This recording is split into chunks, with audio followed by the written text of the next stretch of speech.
Naam, ndani ya Burkina Faso wanaoomba mtaani wamekamatwa. Hii ni habari ya kuvutia kidogo. Iweje wakamatwe omba? Kwa sababu kama mnakumbuka ndugu zanguni, kulikuwaga na story ambazo tulikuwa tunazisikia kuhusiana na Idi Amin, kuwa aliwahi kukusanya omba na hawa watu wenye ulemavu, akawabeba kwenye roli, akaenda akawatupa kwenye ziwa gani lililoko, ziwa Tanganyika. Akaenda akawatupia kule. Ziwa Victoria, kitu kama hicho. Akaenda akawatupia kule. Sasa unajiuliza, je, mambo yale ni mambo ya ukweli au ni mambo tu yalikuwa yameongelewa vile kwa sababu tunataka kuchafua jina lake, basi lazima tuongee tu chochote tunachotaka kukiongea. Ndio maana nikaona niwaletee hii habari kabla BBC, CNN hawajaanza kuiripoti na vyombo vya Ufaransa, kwa sababu wataripoti vingine. Wataripoti kuwa Ibrahim Traore atarudi yale kama tunayosikiaga ya Idi Amin, ambayo ilikuwa kwa namna hii. Sasa kama unavyoweza ukaona, maana picha hapa nimekuwekea hapa pembeni, hawa hapa wanajulikana kama Brigade La Baal. Brigade La Baal ni nini?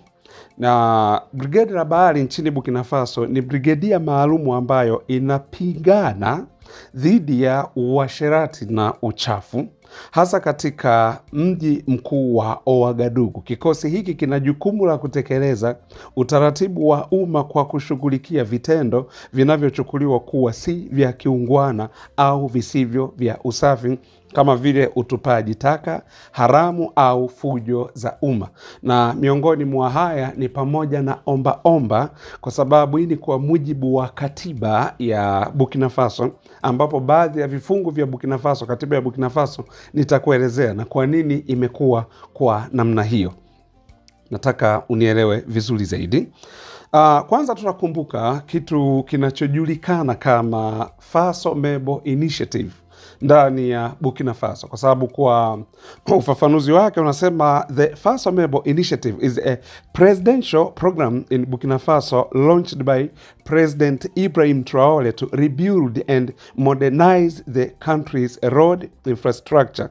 The initiative, which started in the capital Ouagadougou, aims to construct all the capital's streets, improve livelihoods and extend it to other regions of the country. Its approach involves citizen mobilization, the use of local resources and contractors, and the acquisition of modern construction equipment.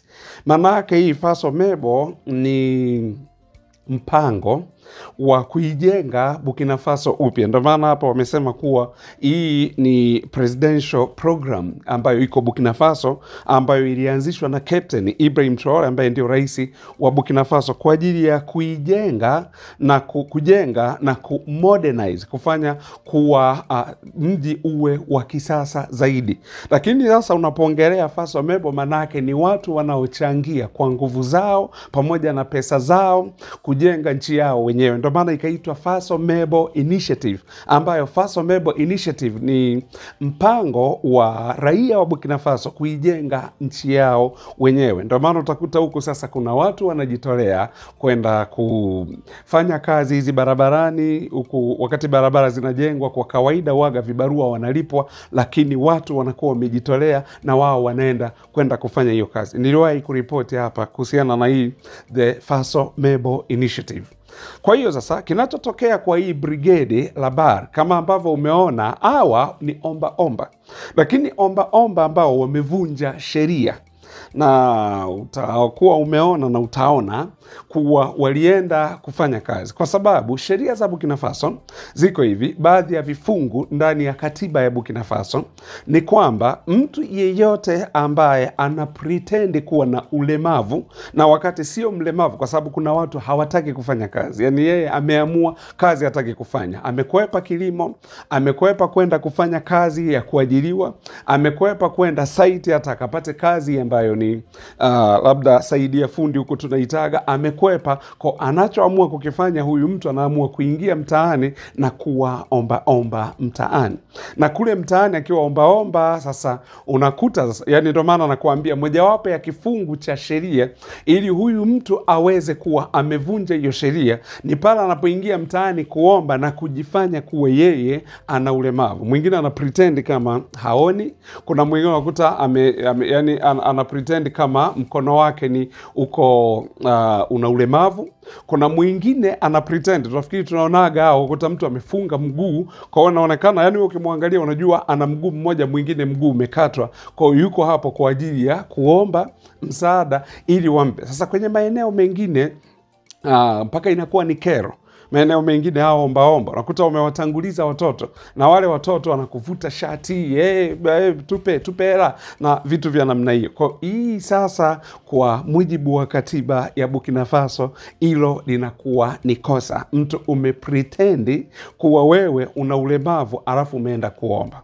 Umeona? Haya, mfano kama hawa sasa waona hapo, walikuwa unaona kama wengine wamevaa kabisa, yani wanaonekana kama ni wazee, lakini kiukweli sio wazee. Sasa hii ni brigade la bahari ambayo hiki kitengo kina askari ambao askari hawa kazi yao ni kudili na watu wa hivyo. Alafu sasa kwa Ouagadougou pale, maanake kila kitu kinaenda sawa kwa sababu drones huwa zinapandishwa juu, zikiruka juu basi zinaangalia. Lakini kitendo kingine pia ni kile ambacho mtu akipatikana na makosa, umeona, kwa sababu hili kosa ambalo nimekuambia ni miezi 3 mpaka 6 gerezani. Litakuchukua hivyo miezi 3 mpaka 6 gerezani. Kosa lingine ambalo ni kosa kwa pale, mfano mtu kweli ana ulemavu, alafu kuna mtu anataka kumtumia huyo mwenye ulemavu kwenda kuomba, alafu zile pesa yeye anazichukua. Huyu mtu wa hivi naye akijulikana ni miezi 6 mpaka mwaka mmoja gerezani, au alipe faini ya $250,000. Ndio maana yake. Kwa halafu kitu kingine, mfano wakachukua hawa omba ambao wanasema wao ni omba na wana watoto, na wakawapeleka watoto kwenda kuomba, manake kwa Burkina Faso pia hilo ni kosa pia. Yani wewe mtu ni mtu mzima kabisa, lakini una pretend alafu na watanguliza watoto waende wakaombe, hautaki kufanya kazi. Hilo pia ni nini? Ni kosa.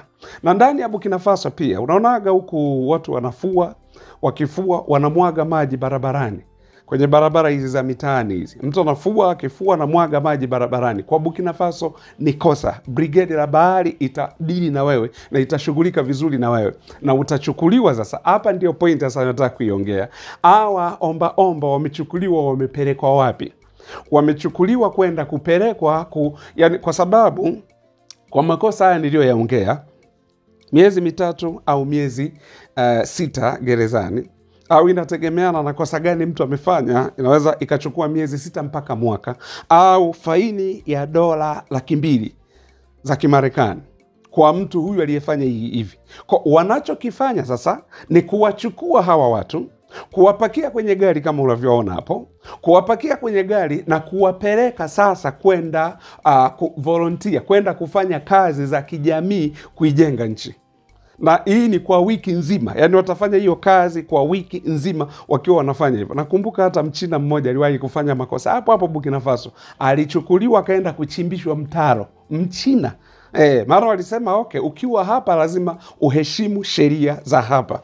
Lakini Mchina yule akavunja sheria, akachukuliwa moja kwa moja akapelekwa huko. Ndio sasa kwenye hii nimekuambia Faso Mebo Initiative, kwa wanataka kujenga taifa lao. Lakini kitu kingine wanataka kukilia kusiwepo na omba mtaani. Yani Burkina Faso kwa maana nyingine ni kwamba ndio taifa pekee ambalo fanya makosa upate kazi. Umeelewa hiyo? Fanya makosa upate kazi.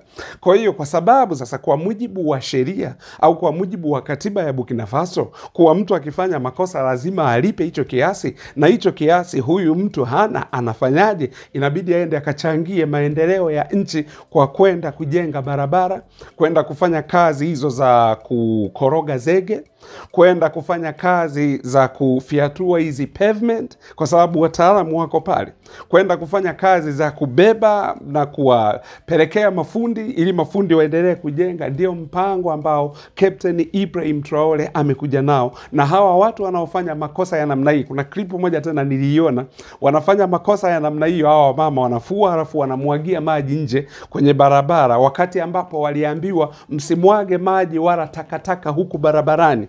Maana hiyo ndio hivyo walivyofanya. Na nakumbuka wananchi walijikusanya kwa siku kama 6 kufanya usafi nchi nzima, yani taifa liwe clean kabisa. Umeona usafi kwa mpaka maji ya kufulia, kuna namna wameelekezwa ni namna gani ya kuyamwaga au kuyaelekeza wapi yaende, lakini sio kumwaga barabarani, kwa sababu unapomwaga barabarani jua likapiga. Mfano kwenye mji kama Wagadugu, waliofika Wagadugu kuna joto kali sana.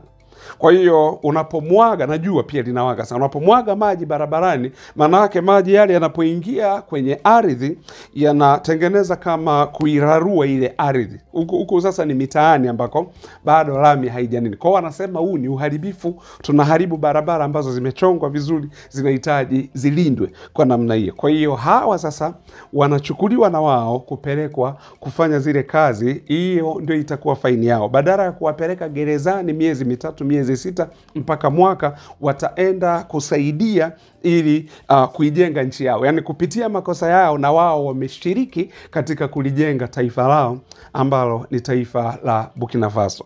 Lakini ukisikia hizo habari kwa vyombo vya habari vya kimagharibi, na vile Traore alivyo na damu ya kunguni kwa upande wao watu wa magharibi, watakuambia tu kuwa Traore ameamua kuua omba mtaani, au ameamua kuua watu wenye ulemavu mtaani. Sio kweli. Ni kama zile propaganda za Idi Amin kuwa alikusanya hawa watu wenye ulemavu akawapakia kwenye lori akaenda kulisha mamba mtoni. Si kweli hata kidogo, ila tu ni propaganda tu ambazo zilikuwepo dhidi ya Idi Amin, nduli Idi Amin dada. Kwa hiyo ndivyo. Kwa hiyo hiyo ndio Burkina Faso, ndugu zanguni. Asanteni sana.